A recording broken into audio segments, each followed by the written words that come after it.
Well, hello and welcome to Yellow Flag FPL, the podcast where all of our opinions should be yellow flagged. My name is Harry. And I'm Stephen Berry. And it's the end of the first Premier League game week of the season. We've got Leeds and Everton to come. We're recording this on Monday night, but I don't believe either of us have any players. Oh, you have the Leeds goalkeeper. But we're going to do the recording now, see how the game week went. It was quite a weird and wonderful one, I would suggest. But Stephen, how did you do? Yeah, okay. I'm currently bang on the average of 51, which I will take. Quite a high average, actually. I'm not sure what really drove that. I mean, Haaland got 13 points. Salah only got 8. I don't think many people had Wood wasn't as highly owned as I thought. But anyway, yeah, pretty happy with that. I'm happy that I got a few things right. Like Saar did start as the 10. I'm a bit disappointed in a few things. Frimpong, as I think a lot of people were. Frimpong and Kirkes going off at 59 minutes, 59 seconds. Shout out to that FPL podcast. It's named that for a reason. I also bottled. You got in my head with Aina over Neco Williams. Absolutely bottled that. That is very infuriating. Cost me quite a few points there. But overall, I'm on the average. Most of my leagues, I think I'm only 20, maybe 30 points of one person. So, no, I'm pretty content with how my week went. Yeah, I got just above that, so 55. And I don't think I rattled you out of too many points. I mean, Aina finished with 4 points, and Nico Williams got 1. So, but it was also just how much better Aina was. Like Aina's defcons were significantly higher, looked better going forward. Like it just looks. I mean, it's only one game, but it just looks like completely the wrong choice. And also, just you, to be fair, no. All of FPL was saying you're an idiot if you're picking Aina. But listen, I'd have to learn quite a lot, which is always back your own decisions, Stephen. Even if you're wrong, at least you know they're your own. It feels much worse to have it this way around. No, fair enough. Well, I said I got 55 points. Main returners for me were Salah with the captaincy, scored right at the end. Kudos with 10 points. I got a couple of cleanies from Gabriel and Van der Ven, and I'm really, really happy that my Dingra, holding the Dingra, has come through for me with the 6 points as the assist. It was a beautiful assist as well, I have to say. A thing of beauty. A proper assist, none of that woke nonsense. But yes, anyway, we'll get stuck into a couple of games that caught our eye. Stephen, I'm going to guess you're chomping at the bit to talk about Arsenal, Man United. So I will give you first run on this. Thank you. Not really, considering I'm going to be quite positive of Man U and quite critical of Arsenal, so I'll maybe save it a bit later. But as you mentioned, Adingra, I also do want to... A game I do want to talk about is Sunderland. What did we learn from that game? I think, first of all, to give both myself and Barry a nice pat on the back, we said West Ham were going to lose. The only thing we got wrong was that they lost even more badly than we thought. XG was below 1. I know they had that Ballard clearance off the line and people going like, if West Ham would go 1-0 up then. I think they still lose that game. The performance in the second half was very, very poor, and the West Ham fans are already turning on. But I mean, they weren't really with them in the first place. Their next game is at home to Chelsea. Chelsea, who were pretty poor against Palace, so just a quick note on them, which it does look like the Club World Cup may have had a negative impact as we feared. But either way, that, it's not impossible Chelsea do really well in that game. But yeah, is it too early to say, Barry, Operation Target West Ham? Maybe not. They folded the Stadium of Light to a team they couldn't really lose to, and they didn't just lose, they lost 3-0. I think the key lesson there is West Ham, not good. Yeah, I mean, I think West Ham... Obviously, as a Spurs fan, I was laughing my head off when they were 3-0 down. And I think that, we said it last week, it was a massive banana skin to go away and play against a newly promoted club. A club with that much pride, that much history, sold out Stadium of Light, filled with eager fans to see their team back in the Premier League again.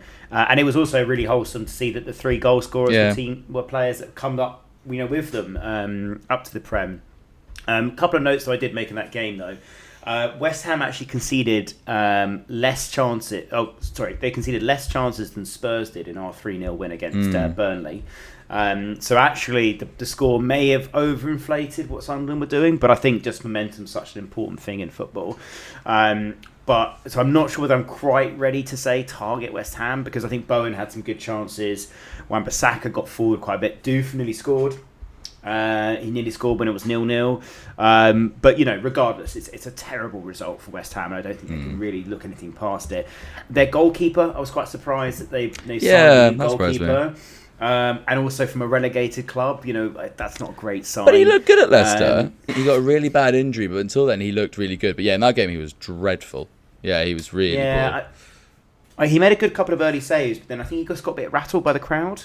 And the third goal, that's just unacceptable. I know that everyone was knackered and probably pushing for the equalisers for the next goal to get the equaliser, and they'd just been announced 7 minutes to go, and that would have probably put the wind right up them, I suppose. But Aaron Wan-Bissaka's tracking Tibley, one of the wingers, and then he gets no cover from Paquetá behind him or any other player. So then there's just a massive open space for Isidore, who then runs through and scores the third goal, which again should have been saved by the goalkeeper. It was an awful, he kind of bounced and he didn't sort of account for that. So yeah, look, I would say terrible result for West Ham, but I don't think it's Operation Target West Ham yet. I think that's more. I think that Spurs stat says more about two clubs, Spurs, which I'll let you talk about, and then also Sunderland. Sorry to be a bit of a fly in the ointment. There was low XG. The two goals, the headers were great. Really nice goals. Ballard's and Mayenda's headers were. I think Mayenda's in particular was ridiculous. As Wayne Rooney said on Match Day, he has no right to score from there, and I couldn't agree more. It's a brilliant header. So, are they going to do that every week? Probably not. They were top of the league for an hour. I'm sure they're very happy about that. Don't want to take too much away from them, but if you're looking at Sunderland players going, I like Adingra. I think that's going to be 6 of many points for you this season, but. They only go rushing just completely. Yeah, they have got Burnley at home next. I would, if they win that game, then they're going to win the league. So let's all get triple Sunderland players. Let's all join that train. Yeah. Look, I'm happy with the Adingra points. Ballard, interestingly, is the highest scorer of the FPL this season. In the words of Donald Trump, stop the count. Absolutely unbelievable. 17 points, clean sheet, and some DEFCONs in there. I also want to give a shout out to Ronaldo, the wing back they signed on a free from Atletico. So he actually, for the second goal, he actually creates the space. He's got two West Ham players pressing on him, and he runs through the middle, and they just don't track him either one, which is terrible defending, really poor. And then they lays it off to Dingra, who then puts it in an absolute sixpence in the box for Ballard. So I agree with you. Don't rush into Sunderland, but I'm starting to regret my Esteve shout over Ronaldo, because I did talk about him pre-season. I thought he'd be good. He also got 8 DEFCONs as well, so I think it's worth a look. But you mentioned them, the Tottenham Burnley game. Good result. Probably what we needed to really kickstart our season. Can I just ask you a simple question just to frame this? Was Spurs good? I mean, watching the highlights, they seemed decent. I know it's Burnley, but just on objective, were they good? Like, how do you rank them overall out of 10 in that game? Yeah, I think they were good. I think it was they did what they needed to do. They put Burnley away. I mean, Vicario only had to make 4 saves in the whole game, so nothing really crazy, I'd say. They didn't really get that much in behind. I mean, they don't really have that many crazy good attacking players. I mean, the player that was top of the bonus point system was Cullen, who's their holding midfielder. So realistically, you look at. I was quite excited to see what they could do as an attacking line, but they just didn't really pose a threat, I think. Obviously we could talk about Richarlison's second goal, which is just a thing of beauty, potentially in the running for goal of the season already, I think. But I think the real difference was Kudus, and hopping quickly back to West Ham. The biggest thing that I've noticed about West Ham is they haven't replaced Kudus. They haven't replaced anything like that. And Paquetá is talking about leaving, and if he goes, I mean, what have they got left really in attacking threat? So Kudus and Richarlison, pick of the bunch. I was glad to see Vicario start, even though my prediction was he might not, and do really well. You were right about Sarr. You also got 10 defensive contributions as well, so that's quite nice, and an assist. So yeah, all in all, I think it was a good result for Spurs. But it just, we did what we needed to do. It was nothing crazy special. I think we'll get harder tests next week against Man City. Of course, but if we can follow that on with like a draw away at the Etihad, and you could say okay, this could be an exciting your hopes are sky high. You're talking about a draw at the Etihad. That's interesting. We got a good result there. I said if we get that. I said if we get that, then we can say like yes, this is like a proper test for Spurs. Other thing to note is Doggy's out and he's now actually red flagged on FPL. So Spence has started and he's just signed a long-term deal. So and I back Spence. He's rapid. He's really good. So I back him. But yeah, hard luck if you did start with the Doggy, hoping he would start. Yeah, well, I don't know about Spence because he's played more than you think, and he just never seems to have gotten the returns. I mean, he's a North East Championship player who's at Borough, so he's obviously very much in my heart. But yeah, why does he? Yeah, he doesn't ever seem to get the assist or even a goal, or not many as much as you think. Even though he looks good, any reason as to why? Well, I think he's not actually had that much of a run in the team, to be honest. And I think also, when you look at the other side, Pedro Porro is always the one that's encouraged to go forward out of all the wing backs. Right. So therefore, if you think about it, if he goes forward and they want to swing the defence into a back three that just kind of holds, Spence is probably the player that's going to do that. And also because he is quick, those recovery runs I think are really important to the team. And I also think that they're going to... So that's the reason why he's there. Like he's kind of almost like Kyle Walker used to be when we had him at Spurs. Yeah. So yeah, like I said, I am concerned that I've got Esteve, who is playing Sunderland at home, the mighty Sunderland, seeing as I'm probably going to bench boost, Stephen. Game week 2 bench boost. Okay. So we'll see. Well, I mean, this is why I don't really recommend bench boosting early. I mean, as you and I have already can tell by the way we're talking, we're saying, we think this, but we're caveating it. One game week isn't really enough of opinion. So, I mean, look, I've already made a transfer already, which I'll get to later. But yeah, I think. Well, there's no. I mean, if your team's completely wrong, let's say you got 10 points or something, then fine, wild card away. But I still think you need at least 3 game weeks to form an opinion. It'd be quite interesting to see when we look back on it, where we write about West Ham and a few other things, and maybe a few other teams. But yeah, I think let's see. I think people are a bit harsh on Spurs. They had a much higher XG than Burnley. Yes, Burnley are going to finish last. Yes, Richarlison scored. People, I think, talking too much about the first goal. Yes, it was a nice technique, but it was also very slow. He's under no pressure. It perhaps is a bit harsh that he should score from there, but at the same time, I don't think it's ridiculous, that goal. Second goal was very good. Yes, definitely. No debate there. The third goal was just a very archetypal, good goal. So, as we've seen other teams struggle, I think it's been a bit harsh than saying to Spurs they only won 3-0. I say that's a good sign, and Kudus was putting loads of good balls in the box. I think that's going to be a sign of things to come this season. Yeah, the assist for the second goal, I mean, it's a difficult conversion, of course, and Richarlison did it amazingly, but the assist, the little shimmy and go, is what Kudus brings to the team. So I'm pretty happy with that. Yeah. Well, can I get my disgust out of the way now? I've just complimented Spurs, so I might as well just get the rest of my vomit out with complimenting Man U and also insulting Arsenal. Well, I don't know which order is less painful for me. I guess let's start with Arsenal. That is one of the worst performances I've seen from us in years. I don't know what's happened there. Our entire back four in the first half forgot that they knew how to play the ball. I don't understand that. Ben White was dreadful. I've never seen that from him before. Okay, he's been out for a while, but my God. All of the back four in the first half looked like they had just gone back to the 90s.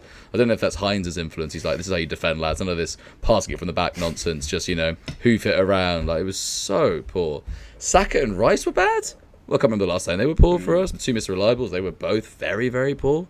Only person who can, obviously Barai, everyone knows about, but also Odegaard as well, was very good. He actually looked a lot more interesting. If the rest of the team could start helping him out. He actually had a great chance for what should have been an assist, but both Saka and Martinelli made completely the wrong runs. And basically he was just let down by everyone around him. One player I do want to really defend, though, from Arsenal is Gyökeres. I think there's so much desire for him to be a flop. And I understand why. If I was a Chelsea fan, if I was a Spurs fan, if I was a Man U fan, especially if I'm a Man U fan, 70 million signs for Arsenal, we're targeting him. But it doesn't matter what really happens. He's a flop. He's had a stinker. He was hooked. That is just simply not the case. Yes, he did something very, very stupid in open play in the second half. But the first 40 minutes, he was doing what he needed to do. He was menacing. He was feeding off scraps. He was let down by both Saka and Martinelli being very, very poor and giving him very little to work with. saying, and I think it's very unfair to say he was hooked at half time. Hooked to 60 minutes. It's just that he's still new to the team, has to bed in. And let's also forget, if you're worried about him from an SPL perspective, Havertz came on and reminded us why we had to sign a striker. He was also dreadful as well. So I'm still sticking with Gyökeres. He might even be my captain for next week, depending on how Leeds get on tonight against Everton. Those who are panicking around Gyökeres, chill your boots. Chill your boots. Yes, so I am actually going to agree with you there, Stephen. Thank I think you. It's way too early to tell, despite my small rant about Gyökeres last week. Look, he's come from a different league. It's going to take time for him to bed in. I think it is worrying for owners that he did get taken off at 60. So I would be concerned about captaining him if I had him. But I think, when you've got Watkins, even though he didn't score, he looks more threatening, I thought, than Gyökeres did. He's more established in the league. He's more established in that team. But also, I would be tempted if I was an owner of Gyökeres of dropping him down to Ekitike. You save a bit of money as well doing it. So I think there are lots of options as where to go. I know the next two are pretty nice fixtures, so I probably would hold. My instinct would be to hold, but to be honest, I don't think Gyökeres is where it went wrong. I think it definitely was in the creative players on the pitch who just literally gave him absolute bugger all to deal with and bugger all to go with. So I don't think it's about rival fans wanting to take him down because he plays for one of their rivals. I think even non-rival teams will think that's a lot of money to spend on a striker. This comes from the fifth choice league in Europe. We just know that's a lot of money. So. I think someone said on Sky Sports, it reminds me of the Coventry player that Gyökeres used to be. Yeah. And that's a bit harsh. That's probably the line. But at the same time, that's what he's going to get. And that's what happens when you come with a £70 million price tag. Sesko would get the same. But yeah, I think I would still rather Watkins. If you taken me back to the beginning of the season before the deadline closed, I'd rather have started Watkins than Gyökeres. So the reason why I didn't go for Watkins was because they had Newcastle at home first, and there we go. Newcastle showed that was correct, and the fact that I preferred Arsenal at home to Leeds than Villa away at Brentford. My plan was always to sell Gyökeres after that game week anyway. I would have liked him to have done more against Man U, but again, I don't think that's his fault. But Man U were annoyingly good. It was so upsetting watching that. Kuna played well. Mbembo, your best mate, was excellent. Oh, it was so annoying. Genuinely really irritating watching it. Cunha was great. My God. I think there's no doubt though that your man of the match was David Raya. That was the man. He was out. 100%. That save against Cunha on the short side. That's absolutely outrageous. That's outrageous. Save. That's the sort of save that wins you titles. Yeah. So look, I think Gabriel warmed up as well, but yes, in the second half, but definitely David Raya was the man. So I have a question for you, and I asked this to you over message before, but were Arsenal lucky not to concede a pen when Saliba basically took out Cunha in the box? Because he takes out his standing leg. So that photograph that has gone around looks very damning, but if you actually watch it in normal speed, Saliba does slide in, but he actually stops. Yeah, Saliba slides in, stops, and then Cunha runs backwards into his leg, and he falls over backwards like that. It's a terrible diving technique. No. What happens is Saliba's left leg is here. Cunha comes across, and his left leg hits that leg, and so he tries to change direction. And that's when he meets Saliba's other leg. If Saliba's not there, if his legs are not there, but if Saliba's legs are not there, he doesn't fall over. That's the reality. Yeah, and so I think Saliba's there. Saliba's there first. Saliba's stationary. Saliba's stationary. So he's I don't think he was stationary. Cunha has fallen over like Jesus Christ like this, and then no, it's not a penalty. He's if you look at it, Cunha. Again, as a reminder of what a foul is, it's causing contact that makes the player go down. Cunha is at a 45-degree angle. If that, he's probably out 60 by the time he hits Saliba. Not a pen.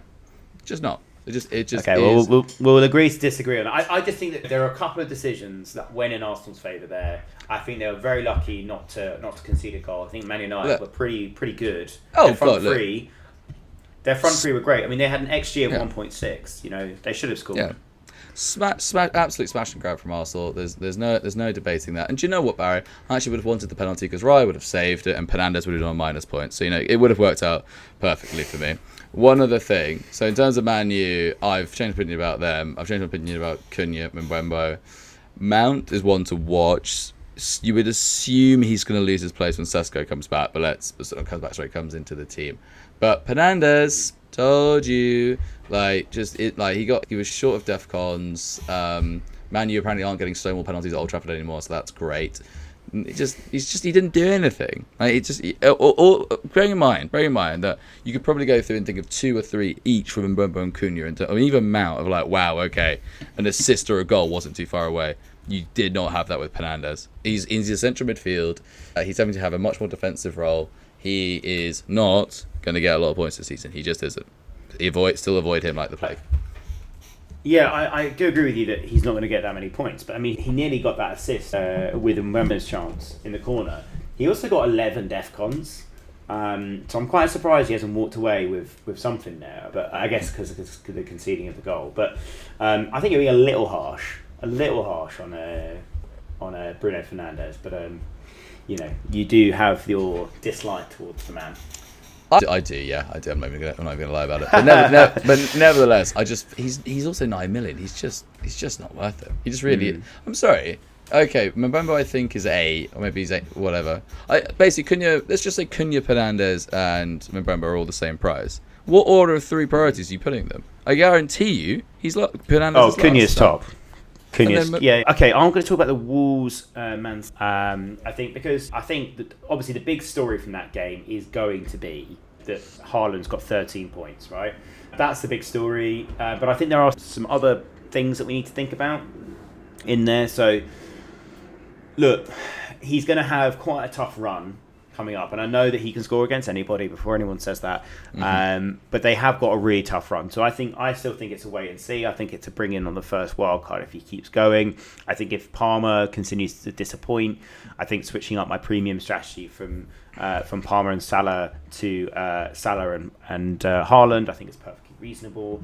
And he did obviously walk away with free bonus. But players I want to highlight, Lewis is the first one. So Rico Lewis, right back, he's registered as 5.0 on the game, but he is a defensive player, so he did get the defensive points, but he also got an assist, so he actually walked away with 11 points. He was the highest scoring player outside of Haaland, and he's 5 million, so it could be a cheap way in. He did come off at 65, which would concern me. But I think 5.0 is okay. And he's also playing a more attacking role. He was making the runs forward. I think if I was looking for a 5.0 defender, I think he'd be a good one to look at. Additionally, I would look at Out-Nouri. So I'm so annoyed about this. I had Out-Nouri in every single one of my drafts, apart from the final one I submitted. He got 9 points because he got 15 DEFCONs, Stephen. I haven't checked this properly, but he got the most DEFCONs out of any player in the game this 15's high. Weekend. 15 is really high. And then obviously got a couple of bonuses as a result, and so did Lewis. Gardewell didn't play, injured. I missed that in the news, so hard luck if you did have him. But interesting that he didn't play because of the injury. Obviously, Reinders is what we're all going to be talking about. You got, goal and assist, was it? Yeah, goal and assist, so 11 points. But no bonus. He didn't get any bonus, really surprised by that. And he didn't get any defensive contributions. People talking about him, the new KDB. We need to calm down a little bit. I think he's more likely should be compared to Gundogan. Well, I think he should be compared to Gundogan and not KDB. In terms of that player, 5.5. Now he's gone up to 5.6. One of the first rises in the game. So I don't think it's a terrible move, but I'm not sure I'm rushing to get him in before that fixture run. Cherokee came on, 6.5 million, scored a goal. He looks like a bargain. What did they spend? 34 million on him? Yeah, but you need to be careful with Man City. Like they're very good at the initial fee being 34, and then when you dig into it, in particular with wages, there's a reason why they have charges against them. Let's put it that way. Don't fall into their trap, Barry. He's significantly more. I'm just saying he's a good signing. Yeah. I'm just saying he's a good signing, and he is a decent signing. He probably is, but yeah, let's not let them off 115 hooks. Anyway. Such a bitter Arsenal fan. Anyway, and then the last player I wanted to mention from that game is Oscar Bob. Yeah. So you remember at the beginning of last season, everyone was raving about him. He's a properly good striker, really good striker. Although he's listed as a midfielder in the game, which is really annoying. But he Didn't is 5.5. he play on the wing? Didn't he? Yeah, but he is a striker. Like that's his position. Like that's where he play. Like he would play off Haaland probably. Okay. And if you notice in a lot of the attacking runs, he is next to Haaland or just off him. So like realistically, he probably is a striker, but then maybe so Mo Salah, I suppose. And but yeah, 5.5. As I have Malen in my team, who didn't start and came off the bench. Oscar Bob does interest me as a sort of alternative to your reindeers shouts. So yeah, I don't know. I think there's lots to like about Man City. Wolves, I think they could be in trouble this season. You know, interesting. I know it's too early to say, but look, I like their manager. I think their manager's a decent manager. He got them playing well last season, but I think you just don't lose that quality in your team and do well. You know, you just don't. So I'd be concerned about them. I'm going to agree and disagree with you. So I agree on most of the Man City stuff. The only concern that I have is obviously Pep Roulette. Like, Lewis, I could see not playing next week. I could see Nori not playing next week. I can see Oscar Bob not playing next week. I'm just going through their team now. The only player I'd be relatively certain, and I think this is why he's very tempting, that is going to play a lot this season outside of Haaland is actually Rangers. I'm looking, his understudy is probably Gundogan, who I forgot had gone back there. Bernardo Silva is still there. They're not going to be playing a lot given how old they are. Whereas Rodri's going to take the place of that Gonzalez. Marmoush is going to come in. Foden, you would assume at some point. Cherokee's going to get some games. Matheus Nunes can play at fullback. Ake, right? So you sit like. Whereas Rangers, I'm sort of just like, well, his understudies are two veterans of Man City who Pep will use, but he's probably the most nailed-on person to start every week, you would have thought. So that's the only thing I'd advise caution there. Let's see who the team is against Tottenham. That'll be a much clearer idea of who Pep sees as his starting 11.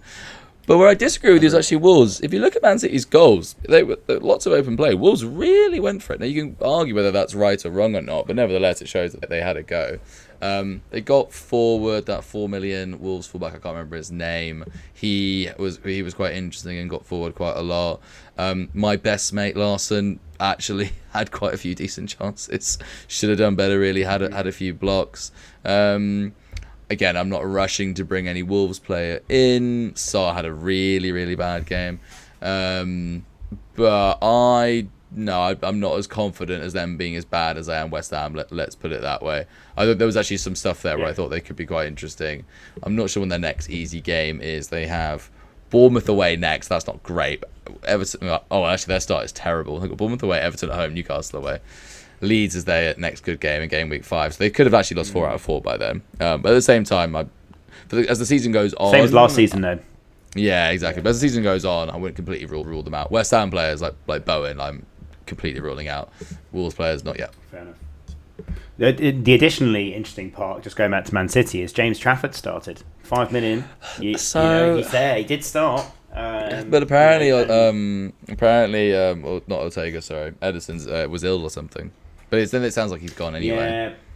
Yeah. Well, he's also been linked to Galatasaray, which I think is a bit of a weird choice, to be honest. Probably the cash that's come into it, I suppose. But yeah, I mean, it'd be really interesting if Trafford does start at 5.0. Got 7 points. So clearly had a good game. So yeah. I take your comment about Wolves. I think they still will struggle just because not having that attacking outlet in Cunha to distract the rest of your players, and Strand Larson had a really good chance to score as well, and probably should have done, hit the side netting. So yeah, maybe they will do better in the later games. But yeah, I agree with you. They could have a similar start to last season. After 12 games, the manager was gone, and they barely got a point on the board. So yeah, let's see with them. But let's move on. So another team who are in big trouble, and that is, of course, the Forest-Brentford game. Oh, dearie me. My opinion on Kelleher has started pretty well. Now, to be fair, I don't hate him a lot, but Brentford were all over the place. They don't know how to play an offside line. That's not encouraging. If you're going to have players with that one-on-one or that many open goals, he's unlucky. He only got 1 point because obviously 2 of the goals were again great. Wood has a very lucky bounce, and then who's it got? It's Ndoye. We've got another brilliant header. We had lots of brilliant headers. Really nice header. Yeah. This weekend, but the one-on-one, he's got to do better. He just simply has to do better. He's got to get a much bigger hand to the ball there, do much better. Wood got lucky with the bounce, but he also was allowed to do that. But either way, Keller has to do better there. And fundamentally, that Brentford team at the back looks all over the place. Interestingly, they weren't bad going forward.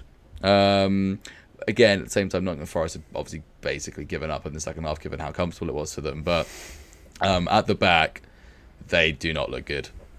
They really do not look good. It's interesting that Spurs have gone from Ange to having 20 shots on target to only 4 shots on target. Harry, as a Spurs fan, you thinking 4 shots on target is quite low is very different to what I think as an Arsenal fan. But nevertheless, I think that probably shows what Frank is capable of doing. He is very good. What if you want to criticise him, but in many ways, but he's an organised manager. His teams are organised, and you could just see pretty quickly that, along with losing players at Brentford, they're going to be very leaky. So yeah, Kelleher, top end goalkeeper in FPL, is still utter madness. Yeah, well, it's actually Dubravka was top owned goalkeeper. Oh, I imagine Kelleher was the most I imagine Kelleher was the most started goalkeeper because you're probably not starting Dubravka away at Spurs. But yeah, look, I do you know what? He's dropped down to 10%. He was 21% at some point. Maybe people saw the light. Kelleher? Yeah, he's only 10%. Yeah, maybe people saw your specific rant on Instagram, which got a fair amount of hate, I have to say. But yeah, I think with Brentford, it was difficult to see what they'd be like as a team. But and because I don't think the game was aired, so we couldn't really watch it live, so we only had to rely on the highlights. But it did seem to me that one of the players they missed the most was actually Norgard.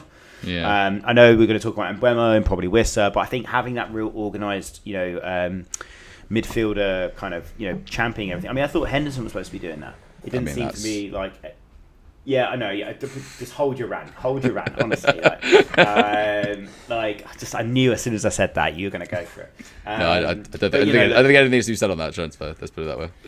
Yeah, well, Chris Wood did what Chris Wood does. I thought Thiago played quite well. 6 million forward. He scored the penalty, obviously, which was a bit of a bad penalty to be honest, but he could have scored a couple more as well.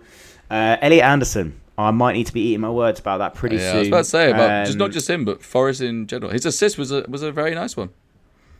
His assist was very Kevin De Bruyne-esque, I have to say. It was very, very good. My dislike or distrust of Forest players is probably not driven by their performances, but I'm not crazy happy to own any of their players. You mentioned him, Ndoye, signed from Bologna. He got 8 goals and 4 assists last season with 30 games. I think it'd be interesting, but 6 million is a bit too dear for me. Omar Hutchinson, they signed from Ipswich. Really like him. 5.5, I think he'll be in the game. Will he start though? But this is the problem. I've seen they've made lots of signings. I'm just not sure how they all fit together quite yet. He'd probably be taking either that Ndoye's place or Hudson-Odoi's place. Maybe probably more likely Hudson-Odoi. He's not facing Gibbs White, is he? So. No, exactly, and Hudson-Odoi, Gibbs White, and probably now Ndoye are probably more established players in that team now than Omar Hutchinson. But I really like him. I think he's a great player, and he's been starting for the England under-21s pretty consistently the last couple of years, and also scored in a couple of the finals and things they've been in as well. So I think he'd definitely be someone to think about. I owned, as I said, Williams, which I'm not that unhappy with, so I'm not going to be making any moves there, I don't think. Next game is Crystal Palace away and then West Ham at home, we know how terrible they are. So, and then they've got quite a nice run. Arsenal away, which admittedly will be difficult, but then they've got Burnley and Sunderland back to back, so I wouldn't be selling any of their assets. And shout out to Tommy C after coming on this pod, telling our listeners, telling our viewers that Elliot Anderson wasn't going to be in his team. Guess who started in his team? Absolutely shameful behaviour from the man they call champ. So I don't think Anderson is the top 5.5 player in the game, but I think he's up there in the top 3 or 4. So if you're keeping, I wouldn't be going to him though. I don't think, not yet. You've got to remember that people are already looking at Salah, Haaland drafts, so Elliot Anderson is going to get more interesting there. One thing I would say there, Barry, to maybe defend you and not defend you, is I want to know how bad Keller was. I want to put some stats to hit. So he underperformed with his shots face. Nottingham Forest his XG and shots against was 1 over. So they created one extra goal for their chances. So it is, once again, according to the stats, another big outperformance by Nottingham Forest. Let's see. They have a very good start, and they haven't faced Europe yet. So that is quite annoying, actually. A Palace away is not easy. No. I know. Not having Forest for a run of West Ham, Burnley, Sunderland, as you mentioned. That's sorry, I couldn't mention Sunderland there. I withdraw the Sunderland comment there.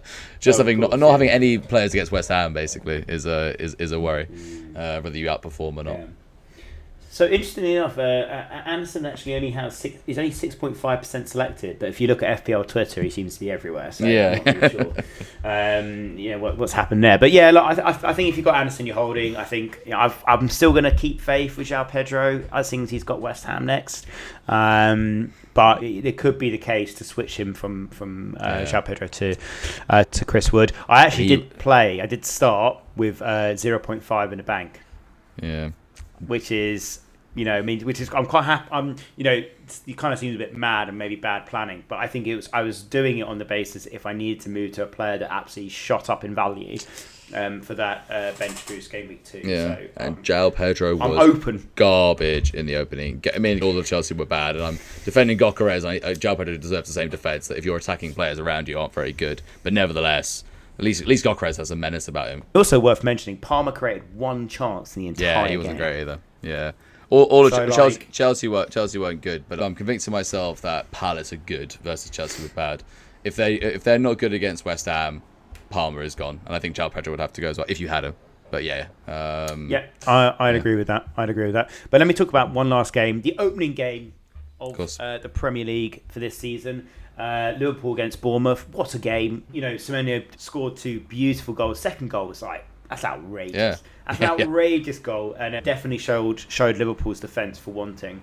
But the standout player in that game was Ekitike. I think he was quite lucky to get the goal to a certain extent because the ball obviously ricocheted off him. But when he's that gangly and got legs for days like that, I think he's going to get in some really interesting positions. And he didn't play like a traditional number 9. He did play a bit like Bobby Firmino in that respect, linking up, played some absolutely audacious passes. It was a great game all over. So my conclusion in Liverpool is I think I'm probably leaning towards the school of thought that Salah's it's going to be harder for him to score in that team now. I thought Wirtz was missing. Can't find him anywhere. Absolutely missing. I agree with that. Ekitike was great. Gakpo's finish was excellent. But Gakpo's was massively underperformed his XG actually in that game. He could have had more. But Salah got 0.26 XG and scored a goal. And it was one of those things where he actually switched sides. He scored because he went on the other side. He thought Adam Smith is someone I can beat, not Trufflet. But Trufflet was amazing. My conclusion of him is he was such a good player. He created chances, he made runs forward, he wasn't scared to get forward. Bournemouth in general weren't scared to go forward. So I think that I've concluded that Liverpool great, Bournemouth great, really good game of football. Wouldn't be selling any of those assets, but I am worried about Salah. Yeah, fair enough. I would agree. I think you probably have to have triple Liverpool attack. I think Frimpong might be a bit of an error now. Maybe I'm being a bit biased there because of how early he got sub. But look, I think the interesting thing about Liverpool, they played Szoboszlai and McAllister as the 2 central midfielders. So they are basically playing 2 centre-backs, and that's their only defence. Everyone else goes forward. We're going to score 1 more than you. We're going to score 3 more than you. Sorry, I meant to correct you earlier. Aït-Nouri wasn't the highest of DEFCONs. It was VVD. He got 20.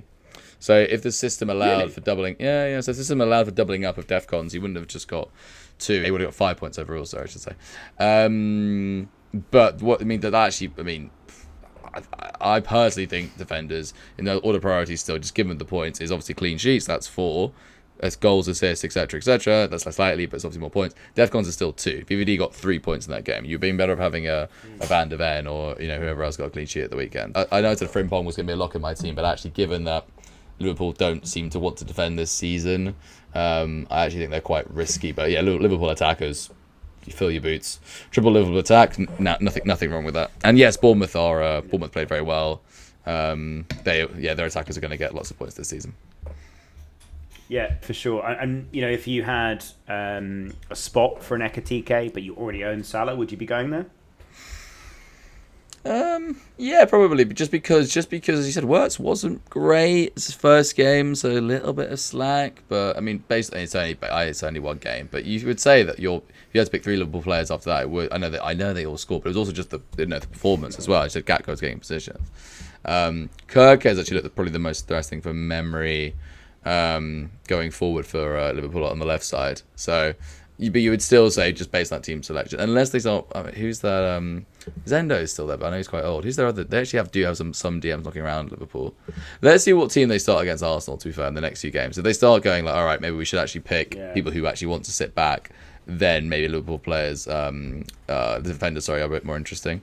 But yeah, Gakpo, Ekitike, and Salah. I don't see why you wouldn't want that. Yeah, I mean it's interesting. I mean I'm not going to move anything else on Liverpool for a bit longer, to be honest, because they've got Newcastle away next, which is a fixture they've historically struggled in. Then they've got Arsenal at home, which will be a difficult game. I suspect that game will be a 0-0. But then they've got Burnley away. And then moving to Everton at home, which will be difficult, but definitely winnable. Palace away. Chelsea away, so the fixtures do clear up a little bit after that game against Arsenal. So I'm not going to be moving anything for the time being, but I think it's just worth asking the question. So let's do our good middle and rogue shouts for the week ahead. So Stephen, tell us. Who have you got as your solid or your good pick for the week? Rangers. I just template. I did. It was a bit of an early one, just because I just knew he was going to go up in price, which he inevitably has done. He's the transfer you've made. He's the transfer I've made. I dropped Matoma for him. Matoma was Brighton. He basically wasn't great against Fulham, and Brighton now have a tough run. I sort of had put him in my team because I didn't really have anyone else. I can't really remember why I did that in the end, but anyway, I'm moving on from that. Yeah, Rangers. As I said, I think he's going to start. I said once I knew who Man City's starting 11 is, they would come into my team. I think he's going to play every week, if not most weeks. He's 5.5. I mean, I don't really know what else to say, really. 5.6 now. Yeah, 5.6. I got him at 5.5, so there we go. Nice. Middling is probably, apologies for mispronouncing his name, but Chapong at Chelsea. It looks like he's going to be the centre back partner with all their injuries. He's 4 million on the game. Yeah. Really? Yeah, he's 4 million. So, Goose is a fullback. Chalabar's at 5 million. So obviously FPL Towers thought he was going to start, but why wouldn't you just? I mean, I don't understand why Maresca wouldn't just have his 2 starting centre backs. So, 4 million, played quite well. Chelsea were poor, but nevertheless, he looked pretty decent in that game, and he's only 4 million. Only middling because again, not 100% certain he's their first starter, but looks like he is. Cole and Badiashile. That's outrageous value. Yeah. Cole's had his. Isn't he having like a ACL injury? Cole was out for the season. Badiashile, I'm not sure how long he's out for. Tyson, he's a fullback, isn't he? I'm just going through the yellow flags. Fofana is out again, I think, isn't he? Who I feel really sorry for. Yeah. And then the last one, which is Rogue. The reason why it's Rogue is your best mate or my best mate, Sarr at Tottenham. The reason why I put him in the Rogue category is because bringing in a player who has Man City next is a bit weird. But they're running as they've got Spurs got. They've got Man City, Bournemouth, the next 2 games. I think that's an ideal DEFCON return for a defensive-minded Cam, and he got a very nice assist at the weekend. I can sense a goal with him, but nevertheless, I am recommending a player who's got Man City and Bournemouth next, and is also at risk his place. I do appreciate his Rogue, so that's why he's in the Rogue category. That's if we sign Eze, of course. And if you sign Eze, he's gone. But provided that doesn't happen, he's a good show. Yeah, no, fair enough. My good pick, my pick that I think everyone should be getting, and I've mentioned him already. In fact, I've mentioned all 3 of these in my analysis of the other games. Trufflet, I just rate him so highly. I've started with him this week. I'm always going to bench boost. They got Wolves at home. I know what you said. Wolves weren't that bad. Man City are a very good team, obviously, but I think he's just going to be one of the top 4.5s this season, and I think get him in early before he gets price rise. My solid pick, my middling pick is Oscar Bob. He probably would be in the higher camp of that, but if it weren't for Pep Roulette. Look, when he started last season, we all thought, wow, this kid's got something. I don't think he's lost a step, even with the long-term injury. He's listed as a mid, which is annoying, but 5.5. I'm looking for a 5.5. So he definitely could be in my thoughts, although probably would hold off for a bit because they've got a difficult run. But I do think he could cover Haaland, which is a pretty mental thing to say if you think about it. If he started every game, if he starts the same amount of times as Haaland, I think he covers Haaland. Interesting. That's going to be that's why I think he's such a good player. That's how highly I rate him. And then finally, my rogue pick, and that's purely because he plays for Sunderland, and we don't know what's going to happen. It could just be one game that we get excited about. Is Ronaldo. Yep. He got 6 points. He nearly got 8 DEFCONs. He's 4.0. He's playing got Burnley next. I think he's going to be a really good shout for the season as your 4.0. So. Yeah, Stephen, I'm ready for your criticism. No criticism. My criticisms, I agree with what you said earlier, is that you went for Esteve over Ronaldo, and I guess my criticism would be is that I've got my rogue shout in my team. You don't have your rogue shout in the team, so I think you should do a Stephen Merry live transfer now and right that wrong. That'd be my only criticism. I need. It's not an area I need to really focus on because I've only got one player who didn't start, and if I'm going to bench boost. I'd quite like to bring in a player that starts. But Villa do have Brentford next, so that attracts me on keeping him in the team. But I can't believe Brentford are going to be that bad again. Okay, so that I think concludes everything for this week. Thank you for watching and listening. Please do give us a like and subscribe wherever you're getting your podcasts. Follow us on Instagram and stuff. We're putting out a bit more content there and starting to get a bit more noise, a bit more notice, and someone asking us to give it up already. So if you want to enjoy some enjoyable comments like that, please do give us a listen, and we will give you another podcast next week. And for now, enjoy Game Week 2.